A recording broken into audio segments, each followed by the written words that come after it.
कहा जाता है इन्फ्लेमेशन। ये शब्द आप याद रखिएगा, डॉक्टर्स बहुत पसंद करते हैं इस शब्द को। ये जो इन्फ्लेमेशन है, ये है जड़, ये है रूट कॉज, जिसे बोलते हैं ना root cause analysis, actual problem. ये जितने भी बीमारी है, एस्थमा से लेके नाक बंद तक, नाक बंद भी जो है इन्फ्लेमेशन के वजह से ही होता है। एस्थमा भी अटैक जो है इन्फ्लेमेशन के वजह से होता है। सो ये जितने भी हमारे रेस्पिरेटरी सिम्टम्स है, जितने भी हमारे सांस से रिलेटेड बीमारी है, उसका एक और एक वजह है इन्फ्लेमेशन। और इन्फ्लेमेशन क्यों हुआ है, उम्मीद करता हूं मैं आपको ये एक्सप्लेन कर पाया। अब मैं आपको एक बहुत गुड न्यूज देना चाहता हूं। गुड न्यूज ये है कि इकलौता इकलौता शार्प एक ऐसा ब्रांड है, शार्प एक ऐसा प्रोडक्ट है, शार्प का प्लाज्मा क्लस्टर टेक्नोलॉजी एक ऐसा टेक्नोलॉजी है, दुनिया का इकलौता टेक्नोलॉजी। आप देखिए स्क्रीन के ऊपर अभी आ रहा है, दुनिया का इकलौता टेक्नोलॉजी जो ये क्लिनिकल ट्रायल में प्रूफ हुआ है कि plasma cluster technology reduced airway inflammation. ये एक बहुत बड़ी बात होती है, बहुत बहुत बड़ी बात होती है।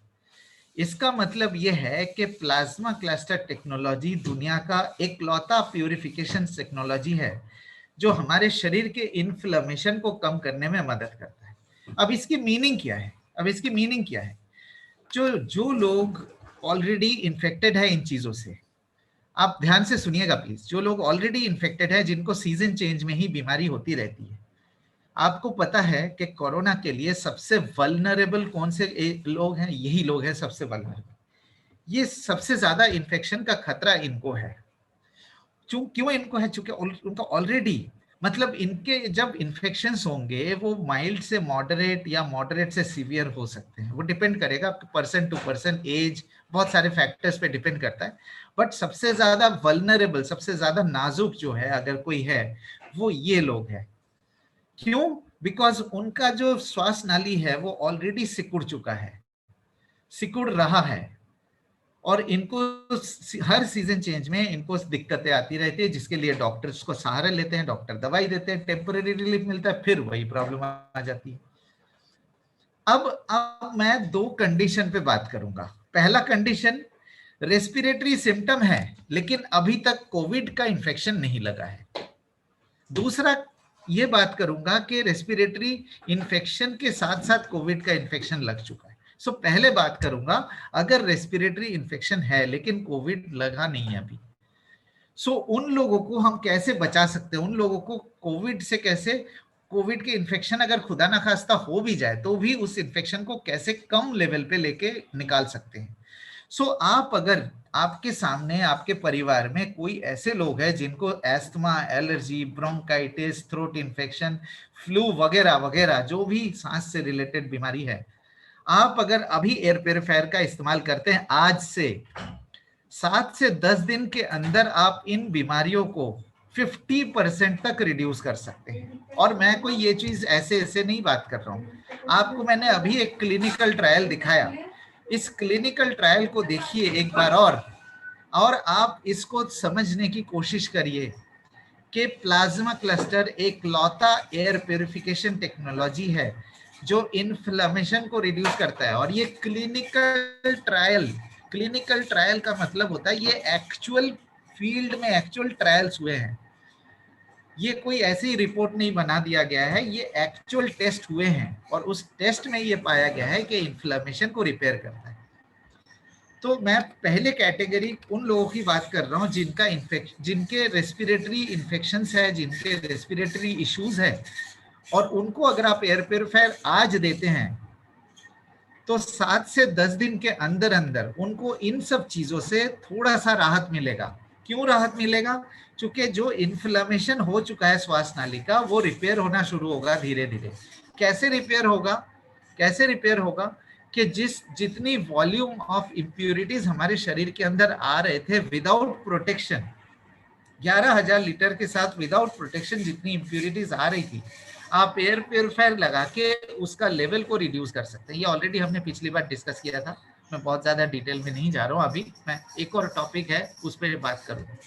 बट आप 7 से 10 दिन के अंदर इन लोगों के रेस्पिरेटरी सिम्टम्स को रिड्यूस कर सकते हैं बाई 50% और अपने इन्फ्लेमेशन को रिड्यूस कर सकते हैं और रेस्पिरेटरी ओवरऑल रेस्पिरेटरी हेल्थ को इंप्रूव कर सकते हैं।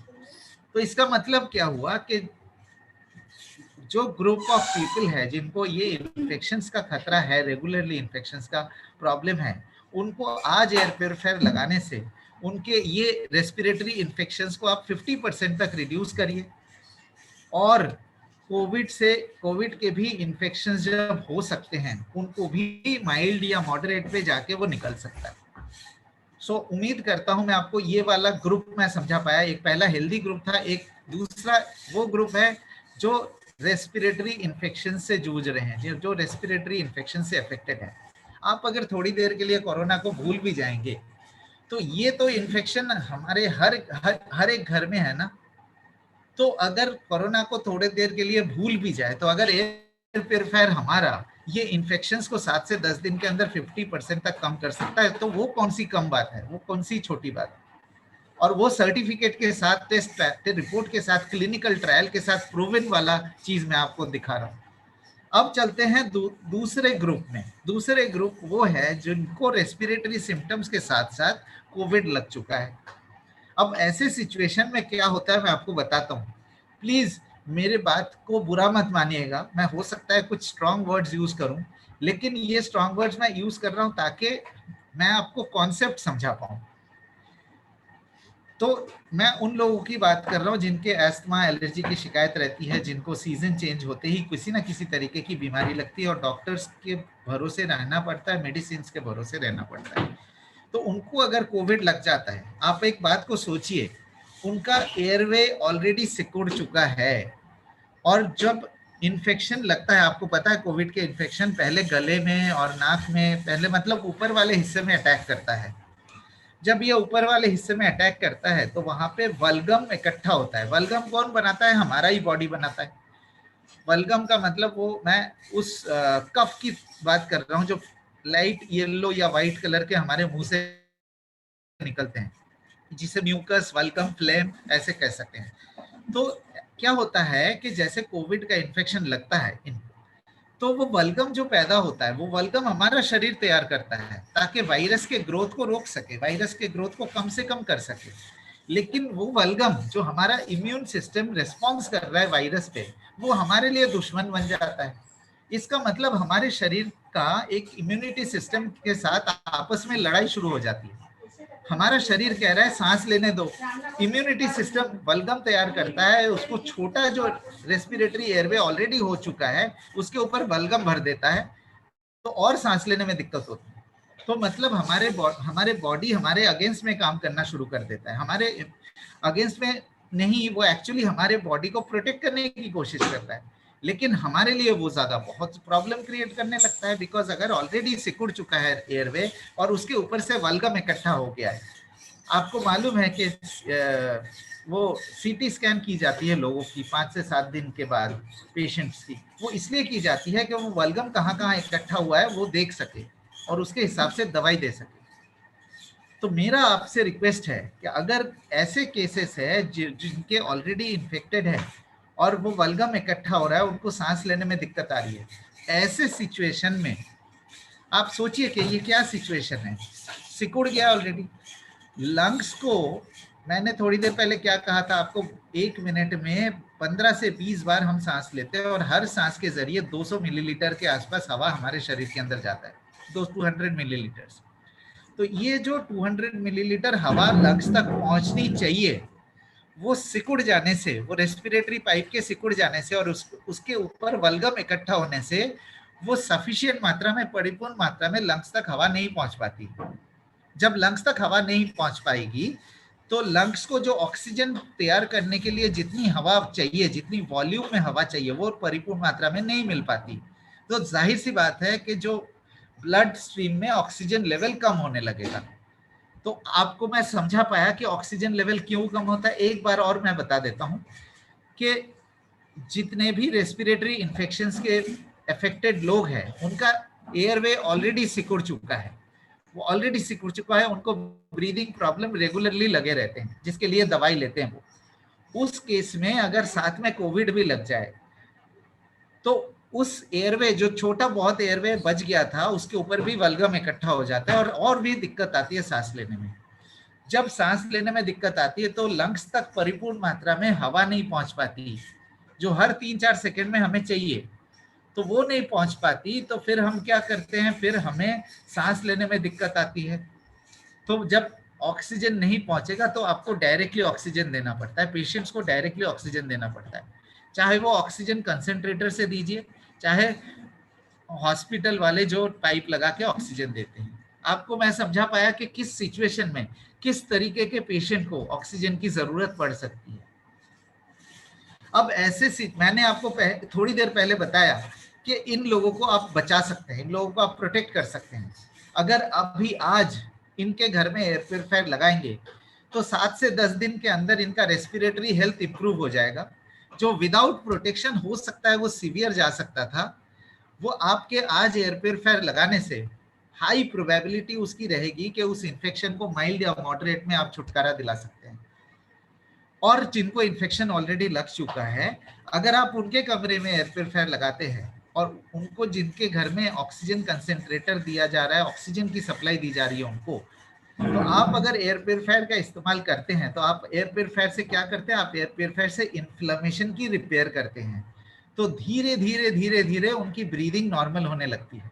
ये टाइम कितनी देर में नॉर्मल होगी नहीं बता सकता, चूंकि वो डिपेंड करेगा पर्सन टू पर्सन। बट ये डेफिनेटली होगा कि पहले दिन से या कम से कम आपके ऑक्सीजन की रिक्वायरमेंट आपकी कम होती रहेगी। अगर पहले दिन आपको 24 घंटे की ऑक्सीजन देने की जरूरत पड़ रही है, हो सकता है अगले दिन आपको 18 घंटा देना पड़े।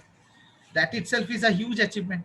क्यों पॉसिबल है? बिकॉज हमारा सिर्फ और सिर्फ sharp air purifier and plasma cluster technology वो एयरवे इन्फ्लेमेशन को रिड्यूस करता है।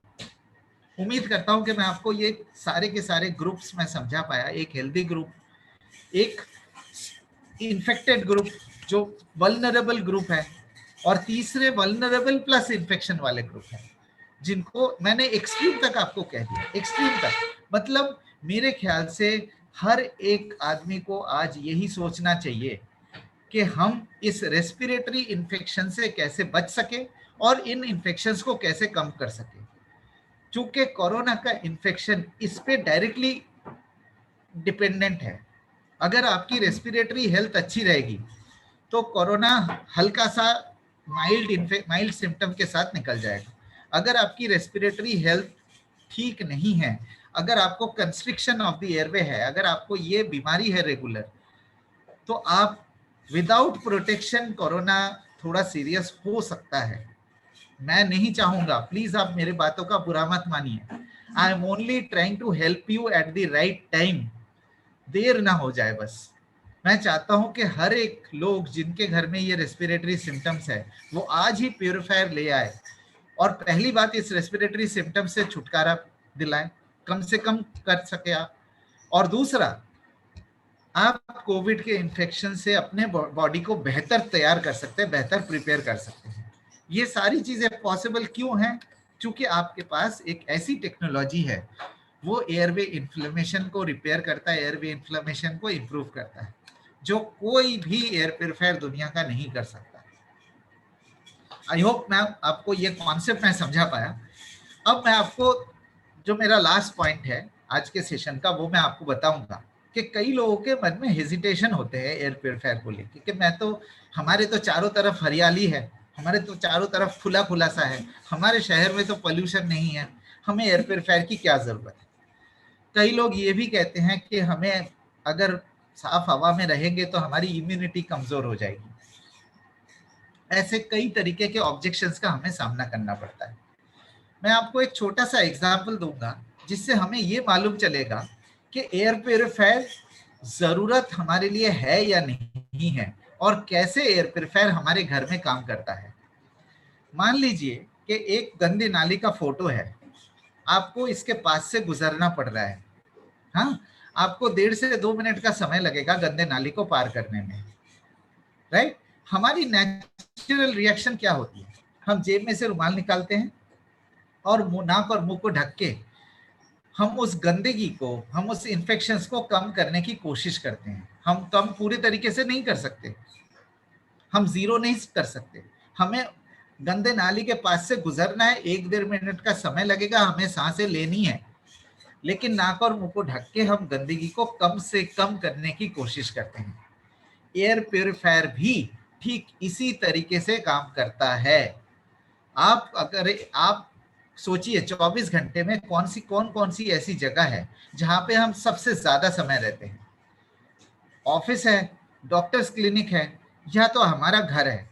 घर के अंदर बेडरूम एक ऐसी जगह है या लिविंग रूम एक ऐसी जगह है जहां पे हम ज्यादा से ज्यादा समय रहते हैं। और बेडरूम में 8 से 9 घंटे हम लगातार रहते हैं। और सबसे जरूरी बात, बेडरूम में हमारी शरीर रेस्टफुलनेस सिचुएशन में होती है, रेस्ट कर रही होती है। खास करके बेडरूम में अगर हम अपने एयर प्योरीफायर का इस्तेमाल करते हैं और बेडरूम की हवा को साफ करते हैं, बेडरूम की एयर को क्लीन करते हैं, तो उस 8 से 9 घंटे हमें कम से कम इम्प्यूरिटीज मिलेंगे शरीर के अंदर, कम से कम इम्प्यूरिटीज जाएगी शरीर के अंदर।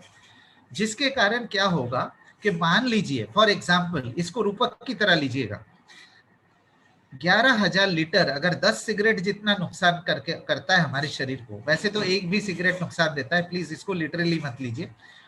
फॉर एग्जाम्पल 11,000 लीटर हवा विदाउट प्रिवेंशन, विदाउट प्रोटेक्शन, अगर 10 सिगरेट जितना नुकसान करता है, बेडरूम में, ड्राइंग रूम में, ऑफिस में, क्लिनिक में अगर आप एयर प्योरीफायर का इस्तेमाल करते हैं, अगर आप सिर्फ बेडरूम में ही कर लेते हैं 8 से 9 घंटे, तो आप 10 सिगरेट को 5 सिगरेट में रिड्यूस कर सकते हैं। इसका मतलब इम्प्यूरिटीज के लोड को रिड्यूस करेंगे, हमारा इम्यूनिटी को रेस्ट मिलेगा, इम्यूनिटी और ज्यादा एक्टिव हो जाएगा, इम्यूनिटी और बेहतर तरीके से काम करेगा।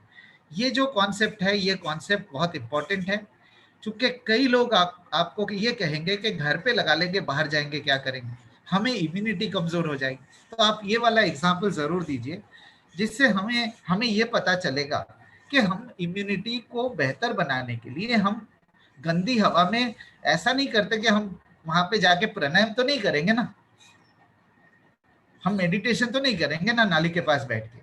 क्यों नहीं करेंगे? बिकॉज हमें पता है कि जो ब्रीदिंग करेंगे तो वो जो गंदी चीजें आएगी वो हमारे शरीर के लिए ठीक नहीं है। इसका मतलब किसी भी तरीके की इम्प्यूरिटीज हमारे शरीर के लिए ठीक नहीं है। और वो इम्प्यूरिटीज अगर जितना ज्यादा से ज्यादा कम से कम हमारे शरीर के अंदर आएंगे, उतने ही बेटर तरीके से हम अपने आप को रिकवर कर सकते हैं, अपने आप को बेहतर बना सकते हैं, अपने रेस्पिरेटरी हेल्थ को इंप्रूव कर सकते हैं। मैं फिर वापस इसी पे आ रहा हूँ, क्योंकि यही है सबसे हर चीज का जड़, इन्फ्लेमेशन। और आपका प्यूरिफायर एक लौता दुनिया का प्यूरिफायर है जो इन्फ्लेमेशन को कम कर सकता है। Thank you so much.